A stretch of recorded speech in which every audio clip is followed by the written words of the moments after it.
Do you find yourself hesitating way too much in Kumite? Well, actually, that's a very common problem that a lot of people struggle with, and actually a lot of you have reached out and asked me for some tips and tricks to improve your confidence and your commitment in Kumite, specifically with your blitzes and being able to go in very fast and without hesitation. So today we're gonna go over 3 really simple training methods that I used personally to get myself over that barrier, and we're getting started right now.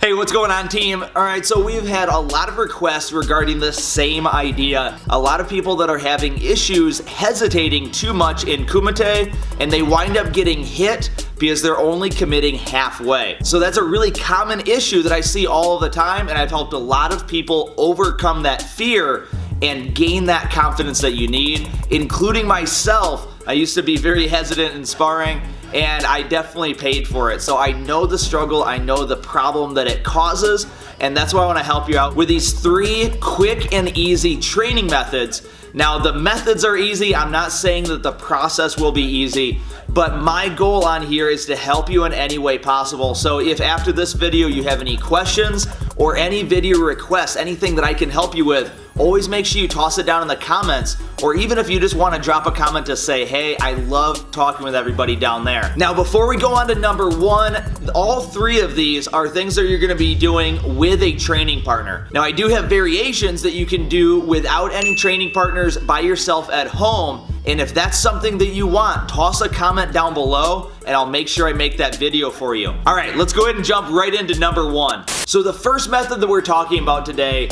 is if you have a training partner, all that you're gonna have them do is count for you. Really simple. I know you guys do this all of the time, but instead of sitting there and having them count and you throw one technique, you should be bouncing around, using your footwork, and just using the space as if you had somebody in front of you.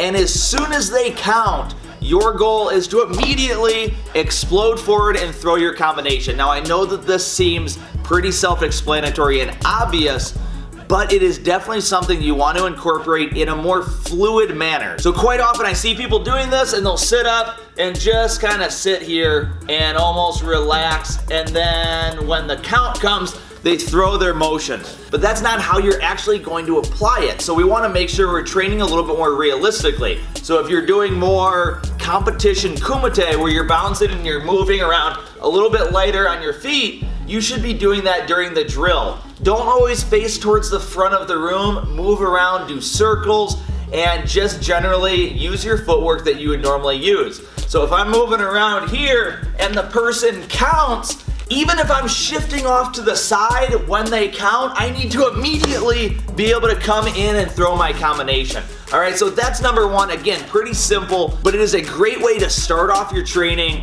for commitment, because as soon as they count, your goal is to fire right then. All right, now the second one is actually gonna kind of piggyback on that, but you're gonna be training with somebody in front of you, and their goal is to just make an opening really quick and really brief. All right, so they're not gonna sit here for 5-10 seconds until you throw your combination.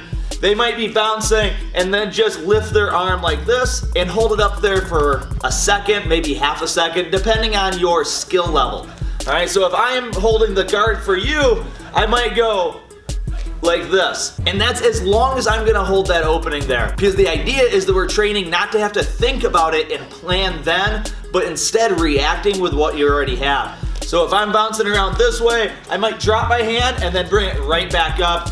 And if you don't get there in time, that is just a lost opportunity. And you need to make a mental note to move sooner and move faster. All right, and finally, the third one that we're talking about is actually a very strange training method that I used to do quite often, especially when there was an odd number of people and I had to sit out while other people sparred. Instead of just sitting there and kind of watching, what I would do is I would spar off to the side. So I would watch somebody, I would pick one of the people in the room, and I would actually spar against them, but all the way on the other side of the room, or at least off to the side a little bit. Now, what this allowed me to do is commit to my blitzes in the same kind of direction that I would normally, but without the fear of getting hit. So I'm looking at this person, I'm thinking about fighting this person, and then when I decide to go, I commit 100% into that combination, into that blitz, and I don't have to worry so much about getting hit because I'm not actually fighting them. Alright, and then when you rotate in and you actually are sparring against that person, it can help gain a little bit of an edge with not hesitating so much. Alright, so all three of these do require some sort of a training partner or somebody there helping you out. But like I mentioned, I do have some variations of these where you don't need anybody there to help you train. If that's something you're interested in, all you have to do is toss a comment down below, but also make sure that you're subscribed so if I do put out that video, you won't miss out. Now, if you have any other questions or if you're experienced in this and you have some ideas, make sure you toss those down there as well. It's always awesome to kind of build this up as a community and help each other train. Alright, now keep in mind that these drills do work for all striking arts. In fact, it was something I did when I was doing amateur boxing. We would just modify which techniques we were throwing, but the training methods were always the same. They work no matter what, so make sure you incorporate them and let me know what you think.